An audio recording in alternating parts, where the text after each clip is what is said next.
Amém. Bom dia. Vou fazer mais uma oração antes de começar. Pai, eu te peço, meu Pai, que o Senhor, meu Pai, guie hoje a ministração, que a palavra seja guiada por Ti, Senhor. Que o Senhor olhe através da mensageira que está aqui diante de Ti.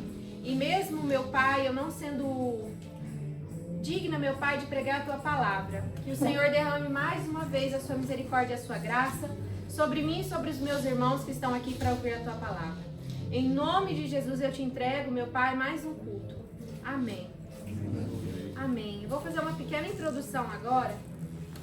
Nós vivemos numa época da abundância da Bíblia.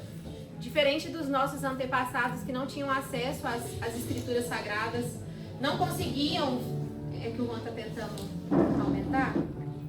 Vai dar certo. Amém? Talvez a outra criança do outro lado. Som. Amém. E não. Amém. Glória a Deus. Vamos tentar assim. Vamos ver. Antigamente... Eita, glória. Vamos sem microfone, então? Tá dando interferência. Tá saindo só do povo aqui. A igreja do lado tem a mesma máquina que a gente comprou. E é por Bluetooth.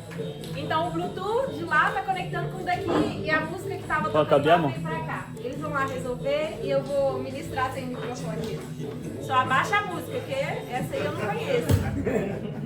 Amém. Glória a Deus. Vamos pregar sem microfone mesmo. Quem sabe faz ao vivo. Vamos lá, gente. Primeiro eu quero começar novamente, porque eu já me perdi no meu raciocínio. Nós vivemos numa época de muito fácil acesso às escrituras sagradas. Diferente dos nossos antepassados que não tinham traduções da Bíblia. Eu não sei se vocês sabem, mas até antes da Reforma Protestante, onde Lutero ele vai contra a Igreja Católica, nós só tínhamos as escrituras sagradas em latim. E somente os papas, os padres tinham acesso à Bíblia. Então, com a Reforma Protestante, Lutero ele começa a fazer traduções das escrituras sagradas. Agora nós temos a Bíblia em alemão, em inglês, em várias traduções, até nós chegarmos na nossa tradução em português. E hoje nós vivemos uma facilidade para conseguir uma Bíblia. Nós abrimos o nosso telefone e nós temos inúmeras traduções diferentes, a gente pode escolher qual a gente quer. E mais fácil que isso, se nós queremos uma Bíblia física, nós conseguimos também encontrar facilmente em uma livraria. Recentemente, eu acho que essa semana ainda, eu presenteei uma amiga no Brasil com uma Bíblia física. Eu encomendei na Amazon à tarde e no outro dia de manhã já estava na casa dela. Então nós temos um acesso às escrituras sagradas muito grande. E infelizmente, quanto mais aumentou o acesso às escrituras sagradas, mais diminuiu a leitura da Bíblia. As pessoas não leem a Bíblia mais. Ou elas passam pouco tempo com a Bíblia, ou elas nunca nem abrem as suas Bíblias. Ou elas fazem da Bíblia como um acessório de horóscopo, onde elas abrem a Bíblia para ver o que Deus vai dizer. E a Bíblia não foi feita para isso. A Bíblia é uma revelação completa de Gênesis a Apocalipse. Não é feita de textos tirados do seu contexto. Nós vivemos numa geração onde temos a Bíblia em casa, mas nós não a lemos. Isso é muito perigoso quando nós entendemos que nos últimos tempos aumentaria grande os números de falsos profetas, falsas igrejas. E nós estamos vivendo esse tempo, onde é muito difícil se encontrar uma igreja saudável, uma igreja bíblica, uma igreja onde o verdadeiro evangelho é pregado. E aí eu quero fazer um atento a vocês. Como vocês vão saber se a igreja que vocês estão é saudável, se vocês não conhecem as escrituras sagradas? Como vocês vão saber se o que eu estou pregando é realmente o evangelho de Cristo, se vocês não conhecem? Nós idolatramos muitos pastores na internet hoje, nós deixamos de ler a Bíblia e no lugar da Bíblia agora nós colocamos... Amém? Ainda não. No lugar da Bíblia, agora nós começamos a ver TikTok, nós começamos a ver Reels, nós passamos o dia todo vendo pregações, nós temos pregadores preferidos, e eu não julgo por isso, porque eu também faço isso. Eu também vejo cortes de pregações, e eu também entro no YouTube para ver pregações, porém é bem diferente você ver essas coisas e fazer dessas coisas o seu único alimento.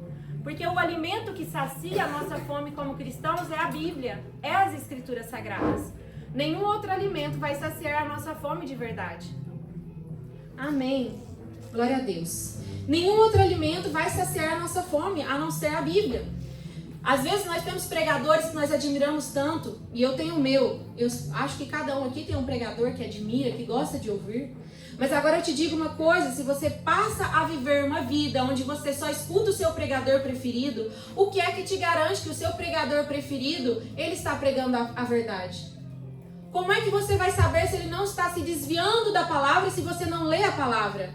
Se você não confere os textos? Paulo, ele elogiava os bereanos, porque os bereanos, eles conferiam tudo o que era dito nas escrituras sagradas. E hoje eu tenho um tema muito profundo, e eu espero que vocês, se qualquer coisa anotem, a gente vai ler bastante Bíblia hoje. Vocês não leram na semana, vocês vão ler hoje. Eu ia fazer uma pregação expositiva de Mateus 7, mas o Senhor mudou meu coração. Essa é uma pregação que eu estou guardando há muito tempo.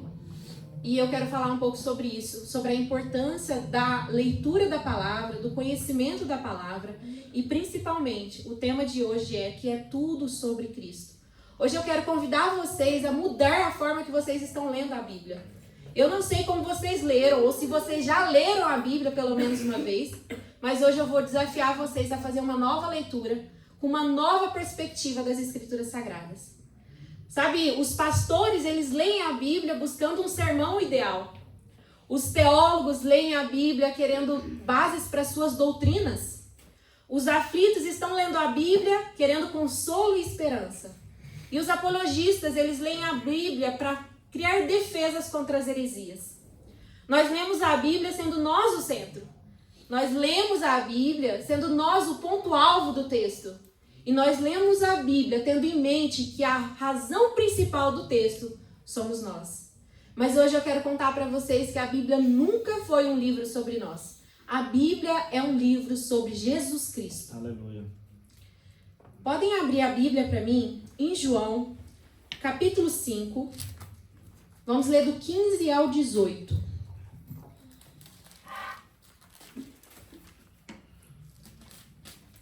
João, capítulo 5, do 15 ao 18.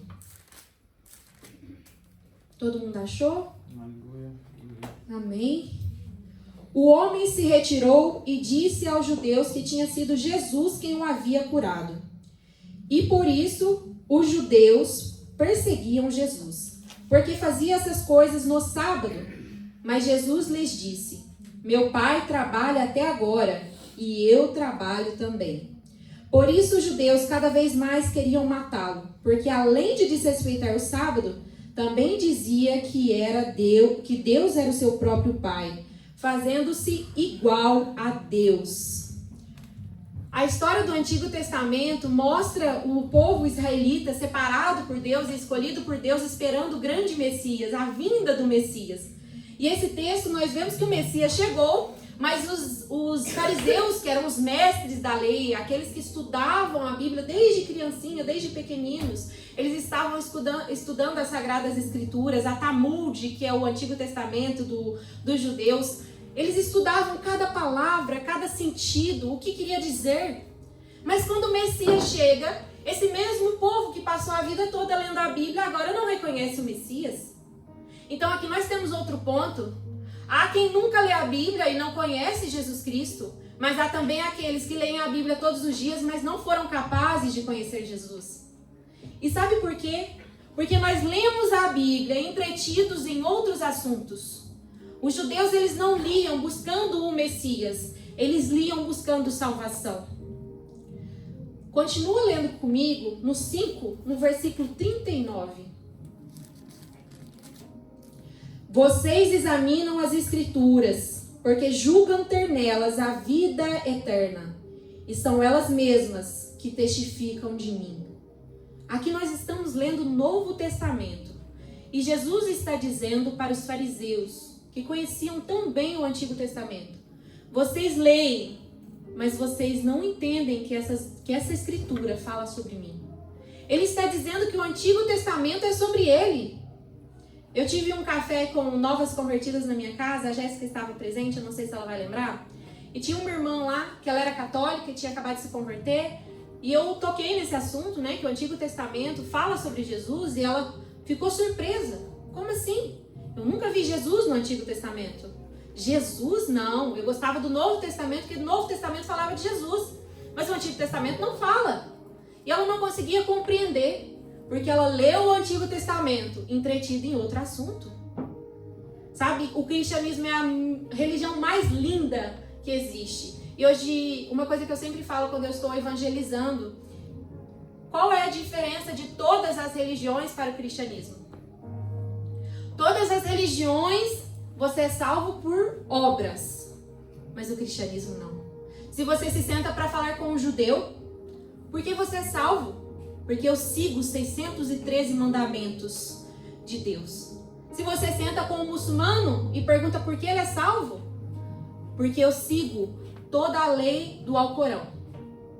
Se você senta com um católico, ele também não pode ser salvo se ele não completa todos os sacramentos. E se você senta com um adventista, ele precisa guardar o sábado, porque se ele não guarda o sábado, ele não é salvo. Sempre tem um a mais, sempre tem algo a mais. Todas as seitas também são feitas assim. Jesus não é suficiente, tem que fazer algo, tem que cumprir algo, tem que fazer algo a mais. Mas no cristianismo não. O cristianismo é a única religião que você se rende a Jesus e diz: eu não posso me salvar. Eu não sou capaz, eu não tenho forças para ser santo. Eu peco todos os dias, Pai. Eu caio sempre no mesmo erro, Pai. Eu não sou capaz de me salvar. E mesmo que eu tente seguir todos os mandamentos, eu não consigo. Então o cristianismo é a única religião que você pode descansar em uma pessoa. E essa pessoa é Jesus Cristo. Aleluia. Porque através do sangue que foi derramado na cruz, o preço foi pago. Glória a Deus. E hoje nós vamos dedicar esse culto ao nosso Senhor. Hoje é culto de ceia. O culto que Ele nos ordenou fazer em memória a Ele. E eu ouvi um pregador dizendo uma vez: se você tem uma pregação que não fala sobre Jesus, você não pregou o verdadeiro evangelho. Você tem que falar sobre Jesus. Quem lê entretido com outras questões das escrituras sagradas será como os fariseus. Não enxergará Jesus. Vai começar a procurar Armínio, vai querer caçar Calvino e não vai ver Jesus. Há coisas secundárias nas escrituras sagradas. É claro que lá tem princípios e valores para a vida de um cristão. Se você quer ter um casamento bom, mas a Bíblia não fala sobre nós. E quando a gente olha para a Bíblia e busca coisas para nós não vemos o sentido das escrituras. A nossa geração tem buscado bênçãos e livramentos. Então elas abrem a Bíblia buscando 5 maneiras de ser abençoado, 3 formas de se enriquecer, 2 chaves para o sucesso.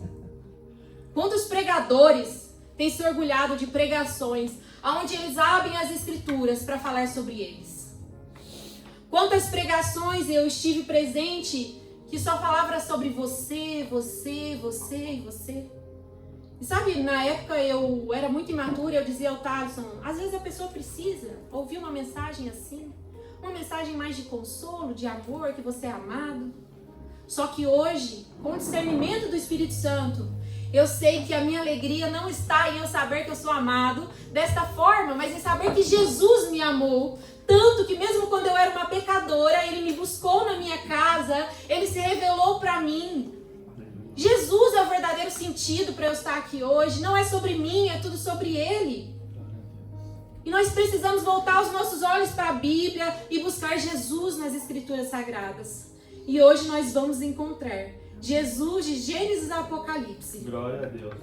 Todos os textos, todas as histórias, falas apontavam para Jesus. Abram comigo em Lucas 24, 27. Lucas 24,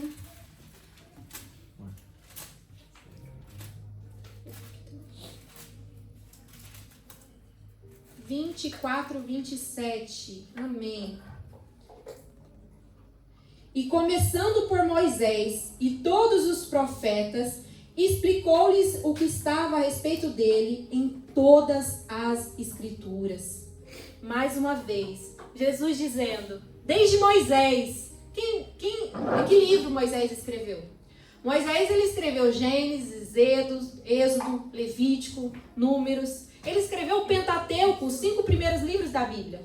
E aqui Jesus está dizendo, desde Moisés até todos os profetas, a Bíblia falava sobre mim. E por que tantas vezes a gente lê a Bíblia e não enxerga Jesus lá? Porque nós estamos entretidos, olhando para outra coisa, buscando na Bíblia nós mesmos, bênçãos, livramentos, e nós não estamos buscando conhecer quem nós devemos conhecer de verdade. Gênesis capítulo 1, versículo 3 diz: E Deus disse, haja luz. Tudo começa quando Deus diz, haja. Haja vem do verbo haver. E quando nós lemos João 1:1,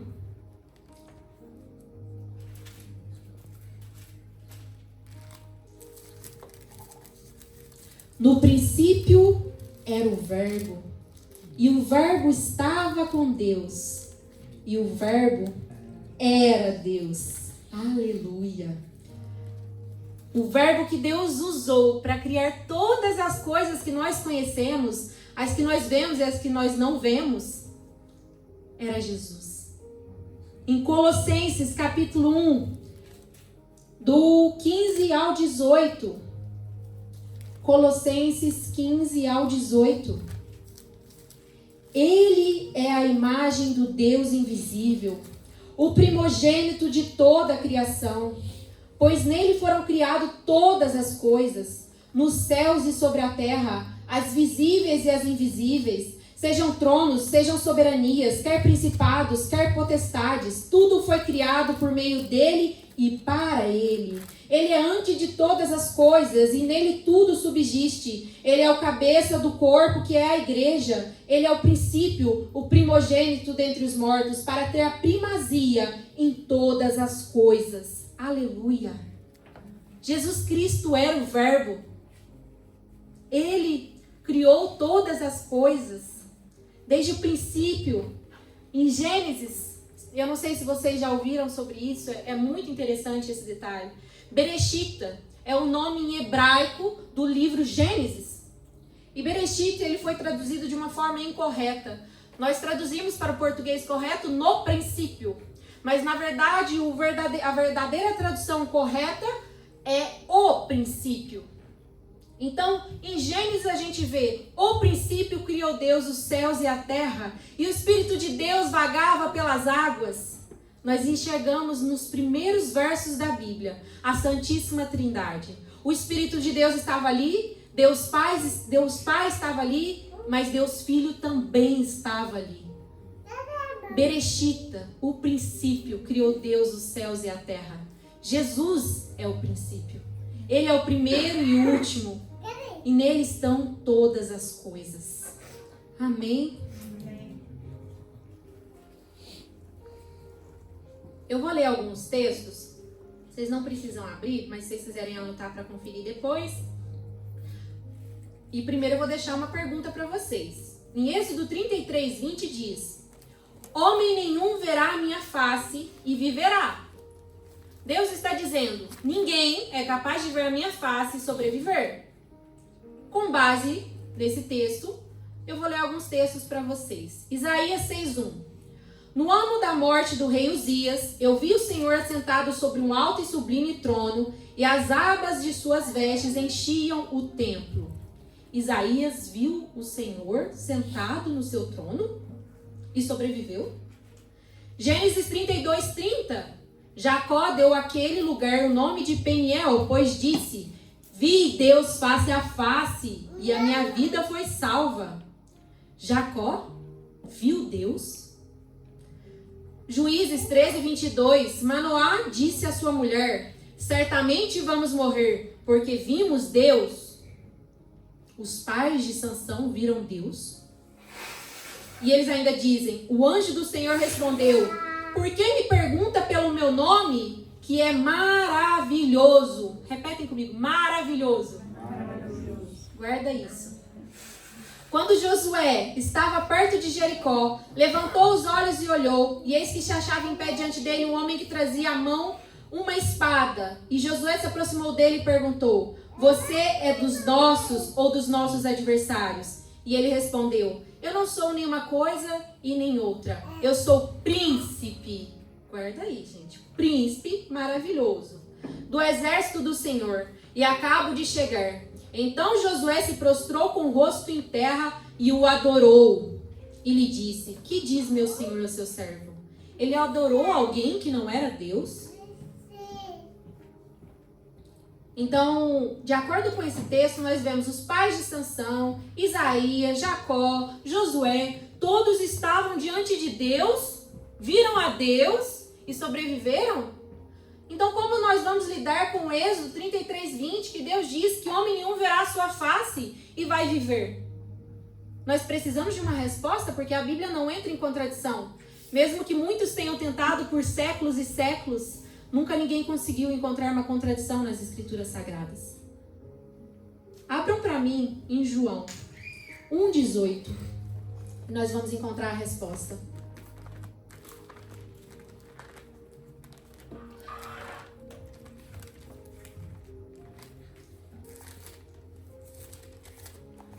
Ninguém jamais viu Deus. O Deus unigênito que está junto ao Pai é quem o revelou. Amém. Todas as aparições de Deus no Antigo Testamento falavam sobre Jesus. Jesus revelou o Pai. É através de Jesus que nós vemos o Pai.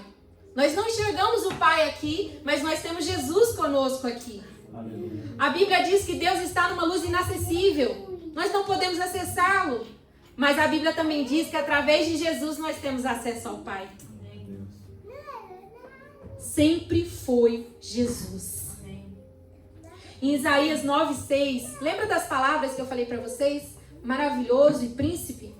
Isaías 9:6 disse: porque um menino nos nasceu, um filho se nos deu, e o governo está sobre os seus ombros, e o seu nome será Maravilhoso, Conselheiro, Deus Forte, Pai da Eternidade, Príncipe da Paz. A Bíblia explica a Bíblia. Sempre foi Jesus. Glória a Deus. Gênesis 12:3.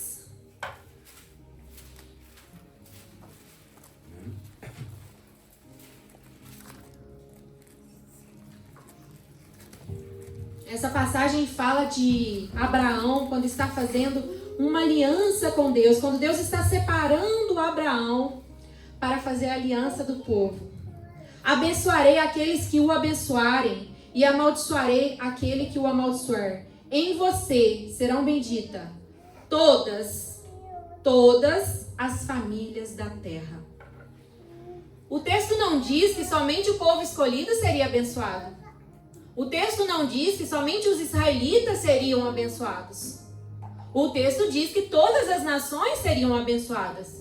Quando nós lemos o Antigo Testamento, nós vemos Deus separando o povo, chamando Abraão para uma aliança, dando leis a esse povo para o separá-lo do restante das nações. E eles creem até hoje que eles são um povo escolhido e eleito de Deus. Mas a Bíblia aqui diz que através de Abraão todas as nações seriam benditas. Porque através de Abraão veio o Messias. Através de Abraão, Jesus veio. E desde o princípio, antes da criação da terra, o plano de Deus perfeito era alcançar todo mundo. Desde o princípio, antes da criação, Deus já tinha planejado alcançar todas as nações. Esse texto só faz sentido através de Jesus. Em Gênesis 3:15,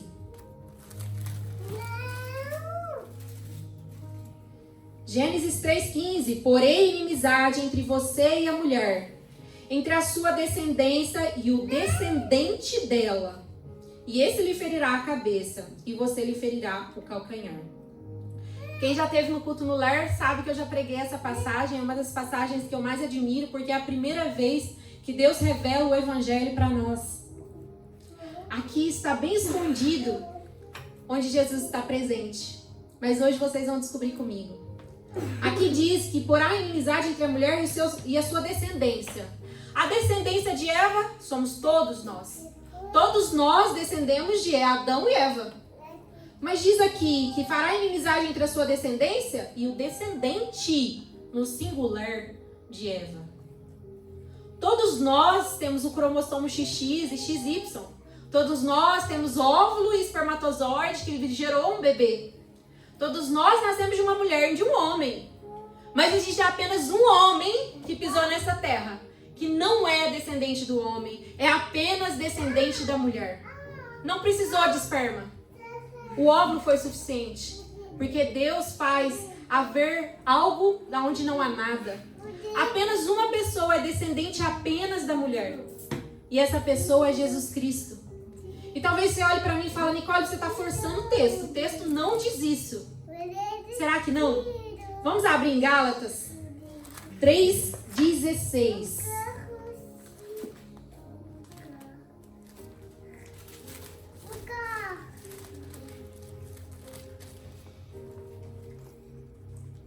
Amém? Ora, as promessas foram feitas a Abraão e ao seu descendente. Não diz e aos descendentes, como falando de muitos, porém como falando de um só, e ao seu descendente, que é Cristo. A Bíblia explica a Bíblia. Tudo é sobre Jesus. Todos os textos revelam Jesus Cristo. Todos os textos que nós lemos estão apresentando de alguma forma aquilo que estava por vir. Lembram da época de Noé? Deus olhou para a terra e viu tanta maldade na terra, não tinha ninguém que fazia o bem. E Deus ali se entristeceu por ter criado a terra e os seres humanos. Então, quando Deus se entristece, Ele olha para a terra e encontra apenas um homem que era bom, que fazia a sua vontade. E esse homem era Noé. Para salvar Noé, então Deus cria um plano de salvação. Ele diz, Noé, você vai construir uma arca, eu vou mandar um dilúvio, mas você pega a sua família e entra na arca. Porque se você entrar na arca, você será poupado. E se eu te disser que a verdadeira arca é Jesus Cristo? E se eu te disser que quando Deus fez o plano da arca, era só um antídoto do que estava por vir? Era a sombra da verdadeira arca que viria para proteger os salvos. A verdadeira arca é Jesus. Abra para mim Mateus. Mateus. Capítulo 24. 38 e 39. E não perceberam, até que veio o dilúvio e os levou a todos, assim será também a vinda do homem. Então 2 estarão no campo. Não, 39. Eu que li errado. 38. Pois assim como nos dias anteriores ao dilúvio, comiam e bebiam, casavam e davam-se em casamento, até o dia que Noé entrou na arca, e não o perceberam, até que veio o dilúvio, e os levou a todos, assim também será a vinda do Filho do Homem. A própria palavra fala que a arca remetia sobre Jesus Cristo. E como é lindo ver a arca e ver a verdadeira arca, porque através de Jesus todos nós também seremos poupados, todos nós também seremos salvos. Quando Jesus voltar nas nuvens, a igreja estará com ele em grande glória e ela será poupada do grande juízo que Deus vai derramar sobre essa terra. Jesus sempre foi a arca, é nela que nós vamos nos esconder do juízo de Deus que cairá sobre a terra. Mas não para por aí. Eu já preguei sobre isso uma vez na escola bíblica e eu vou falar de novo. Em João 6, 49 e 55.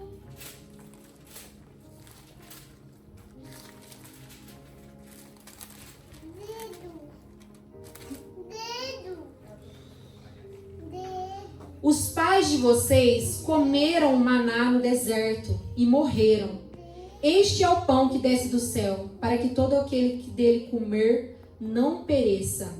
Eu sou o pão vivo que desceu do céu, e se alguém comer deste pão, viverá eternamente. E o pão que eu darei pela vida do mundo é a minha carne. No Antigo Testamento, Deus liberta o povo da escravidão do Egito, através de Moisés. E esse povo é um povo reclamão. Eles andam durante 40 anos reclamando e murmurando contra Deus. Ai, que saudade da carne. Que saudade, meu Senhor, da salada, da carne, dos legumes que eu tinha no Egito. No Egito eles viviam a vida no mundo. Tinham todos os desejos da carne saciados. Todos os pecados saciados. Mas agora Deus separou esse povo com leis. E eles precisam segui-la. E eles têm saudade do Egito. Quantos de nós também decidimos seguir o caminho de Jesus? O caminho de salvação, de libertação. Mas quando nós estamos indo para a terra prometida, no meio do caminho nós sentimos saudade. Queremos voltar para o Egito. Mas era tão bom. Eu podia beber. Eu podia fumar. Eu podia usar droga. Eu podia falar não importa como. Eu podia me vestir como eu gosto. Agora tem tanta coisa. Ai, que saudade eu tenho do Egito. Quantas vezes nós nos deparamos fazendo a mesma coisa que aquele povo que peregrinou por 40 anos fez contra Deus. Então eles clamam por comida. Eles estão com fome. No deserto não tem água. No deserto não tem comida. No deserto só tem uma vasta escuridão. E quando a gente está passando pelo deserto, a gente clama por pão, por comida. Então Deus faz descer do céu o maná. O maná era uma sementinha branca. E quando eles olham para aquela semente, eles falam, mas o que é isso? Eles não estavam esperando maná. Eles esperavam comida. Eles queriam carne. E do nada chega uma sementinha branca. E eles falam, que é isso? E que é isso? Em hebraico é o maná. Quando Jesus vem, o Messias desce. As pessoas também não estavam esperando por Jesus. Elas esperavam por um líder religioso que ia dominar a terra, ia fazer uma mudança onde Israel seria o centro da terra.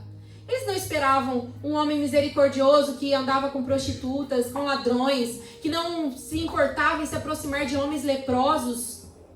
Eles não esperavam isso. E eles também foram atrás de Jesus, perseguiram Jesus, porque eles não entenderam. O maná foi o pão que Deus deu para alimentar o povo no deserto. E Jesus Cristo, assim como o maná desceu dos céus para alimentar o povo de Deus na terra, Jesus Cristo, ele desceu para ser o maná. E ele diz, aquele que comer deste pão nunca mais terá fome. Ele é o verdadeiro pão, ele é o verdadeiro maná. Ele é o único capaz de saciar a nossa fome de Deus. Somente o Senhor pode nos saciar. Lembra da rocha de Beribá, que Moisés bate, isso nem estava no script, mas eu lembrei agora. Lembra que Moisés, ele bate na rocha e sai água viva? Quem é as águas vivas que fluem? E quem beber dessas águas nunca mais terá sede? Jesus é a fonte de água viva. É Jesus que sacia a nossa sede. Todo o Antigo Testamento fala sobre Jesus. Eu não sei se vocês lembram da serpente que é levantada numa estaca para o povo que estava doente, sendo picado por serpentes. Eles estavam morrendo, como nós estamos morrendo nos nossos pecados. Então Moisés levanta uma estaca com uma cobra e diz, quem olhar para essa estaca será curado. Quem é que foi levantado no madeiro? Para quem crer também ser salvo. Todas as escrituras sagradas falam sobre Jesus. A Bíblia nunca foi um livro sobre nós. A Bíblia é um livro sobre Ele. Em vez que vocês vão embora e não lembrem nada do que eu falei, não esqueçam desta frase. A Bíblia não é um livro sobre nós. A Bíblia é um livro sobre Jesus Cristo. José. Quem aqui já ouviu uma pregação durante a sua vida sobre José? Já? Já ouviram? Levanta a mão. Uma, duas, três, quatro. Bastante. Agora levanta a mão para mim. Quem já ouviu uma pregação sobre José, onde a pregação não falava sobre os seus desertos, as suas dificuldades, que você tem Deus e Deus vai te levar para grandes voos? Alguém já ouviu uma pregação que não falava sobre você? Ninguém. De 4, nenhuma. Então hoje eu vou te contar de quem que José falava.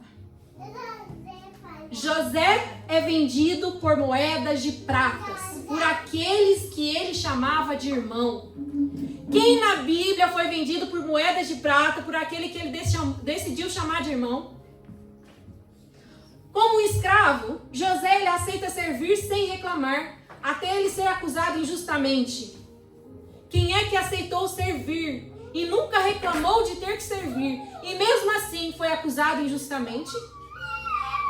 Quando José foi preso, ele aceitou a sentença e cumpriu sem reclamar.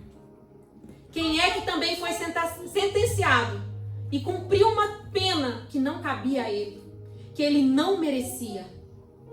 Ao ser convidado por Faraó, José senta como segundo do reino.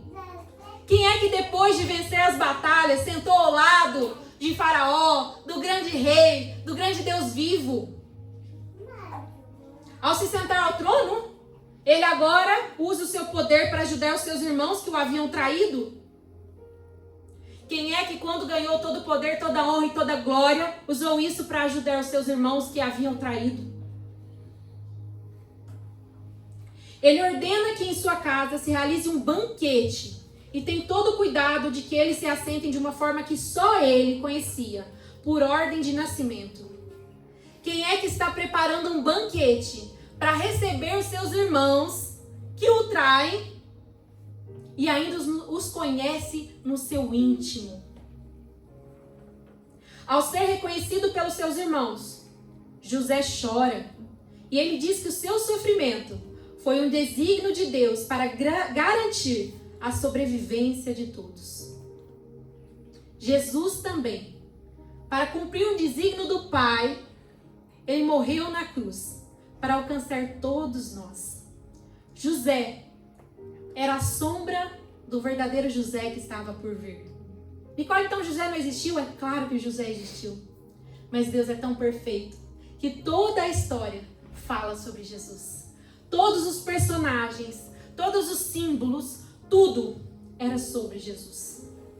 Jonas, quem lembra da história de Jonas? Que foi comido por uma baleia, que não é baleia, é um peixe. Ele foi enviado a um povo obstinado, por ordem de Deus, para pregar contra o estilo das pessoas. Quem também foi enviado por Deus para vir pregar para pessoas obstinadas que não buscam a Deus?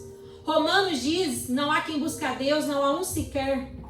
Todos nós estamos destituídos da glória de Deus.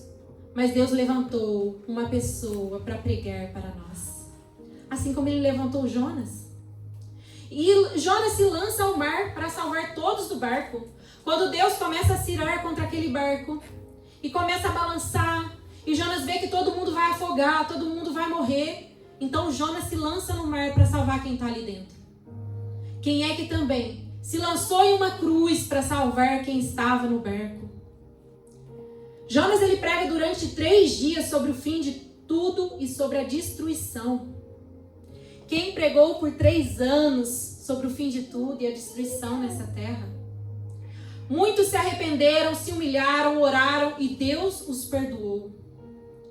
Aquele que veio, o Jonas verdadeiro, também pregou e muitos se humilharam, muitos oraram, muitos se arrependeram até os dias de hoje.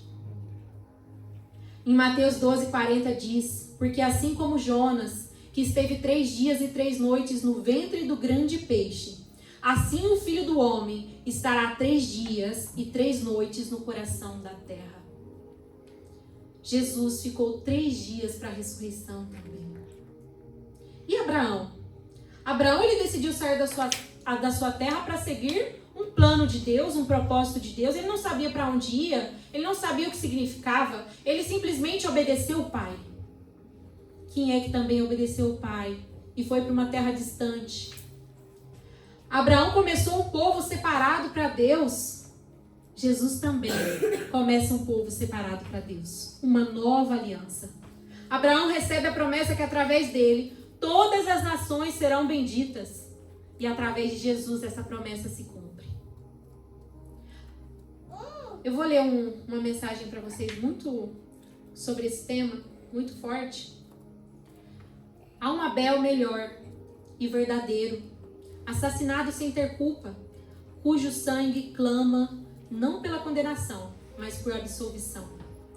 Há um Abraão melhor, e verdadeiro, que atendeu o chamado de Deus para deixar seu lar todo conforto, partindo ao vazio para ali criar um novo povo de Deus.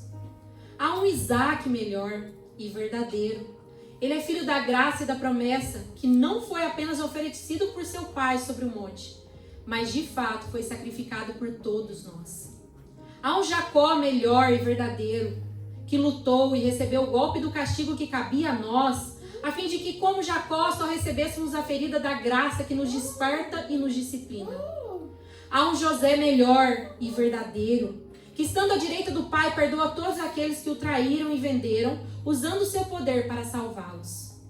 Há um Moisés melhor e verdadeiro, que se põe no abismo entre o povo e o Senhor, mediante uma nova aliança. Há uma rocha de Meribá melhor e verdadeira, que foi ferida pela vara da justiça de Deus, que agora é fonte de águas vivas e nos dá água no deserto. Há um Jó melhor e verdadeiro, alguém que conhece o sofrimento injusto, que intercede e salva seus amigos tolos.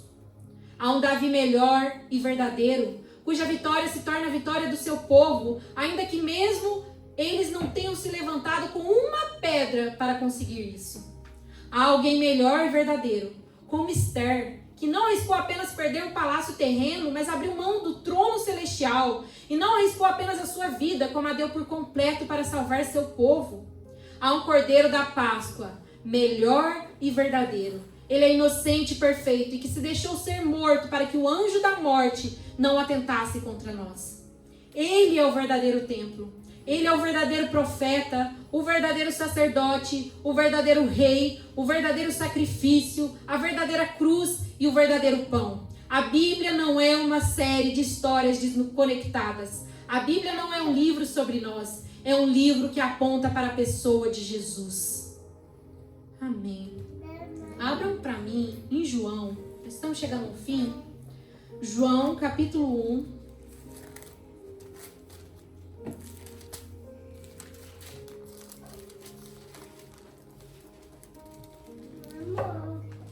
(11 e 12).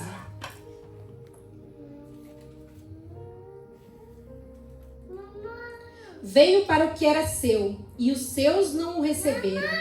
Mas a todos quanto o receberem, deu-lhes o poder de serem filhos de Deus, a saber, aos que creem no seu nome. Romanos 8, 14 ao 16.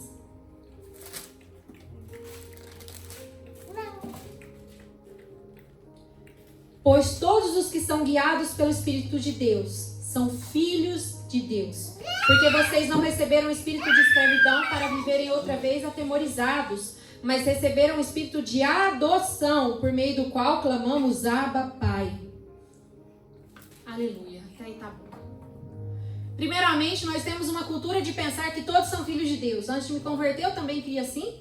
Até que eu fui confrontada pela palavra e entendi que não somos todos filhos de Deus.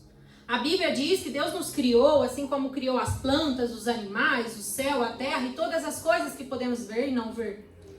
Todos nós somos criaturas de Deus. Mas a Bíblia diz que através de Jesus Cristo, nós somos filhos de Deus. Então a pessoa só pode ser filha de Deus se ela creu na mensagem em Jesus Cristo. Caso contrário, ela não é uma filha de Deus. A Bíblia diz que aqueles que são guiados pelo Santo Espírito de Deus, esses são chamados filhos e filhas. Só que a Bíblia também diz que nós não somos filhos naturais de Deus. Nós somos filhos adotivos. E sabe, você pode ter um filho indesejado. Você pode engravidar sem querer engravidar. Você pode, infelizmente, furou a camisinha, não tomei a pílula e eu acabei grávida. Você pode não querer um filho e ele vir mesmo assim. Mas um filho não aparece na sua porta para que você o adote. O filho adotivo é diferente. Você tem que desejar, você tem que planejar, você tem que entrar numa fila, você tem que querer, tem que ter um planejamento. E a Bíblia diz que nós somos filhos de Deus por meio da adoção. Deus planejou desde o princípio te adotar como filho.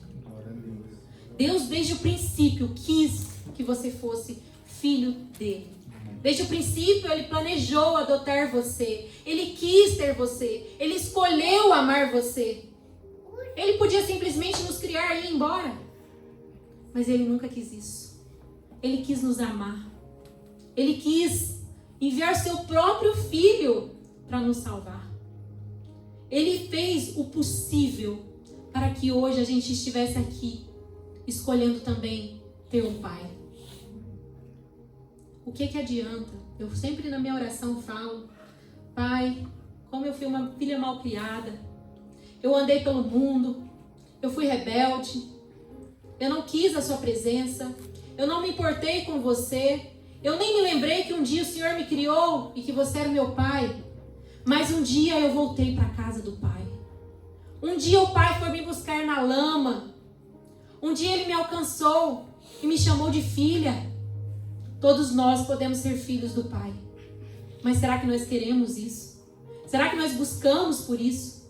Será que nós passamos tempo com o nosso Pai? Se você tivesse um filho ou uma filha, como você tem sido um filho e uma filha para Deus, você acha que você é um bom filho? Você acha que você é uma boa filha? Você é obediente ao que o Pai te ensina? Ou você é rebelde? Você honra o Pai ou você o desonra com a sua vida? Para finalizar, desde o princípio o Senhor, Ele nos chamou para ser filhos e filhas. Quando Jesus ele vem e ele é perseguido e é condenado à morte, um homem é liberto. O rei diz: eu não quero ter sangue nas minhas mãos. Vamos pôr para votação. Eu vou libertar alguém.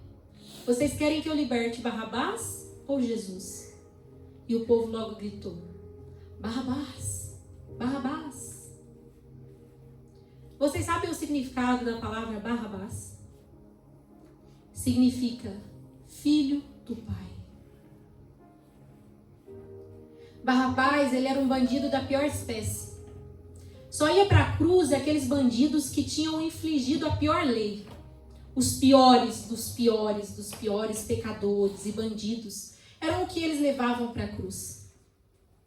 E Barrabás era desses bandidos ruins. Ele era sentenciado e ele já estava condenado a uma pena de morte. E aí quando Jesus chega, Barrabás ele sai livre. Ele sai pela porta da frente. Se a polícia parasse Barrabás ali e falasse: Barrabás, dá o seu documento, a ficha ia estar limpa. Ele sai de cabeça erguida. Ele sai sem culpa. Ele era culpado, mas ele foi livre.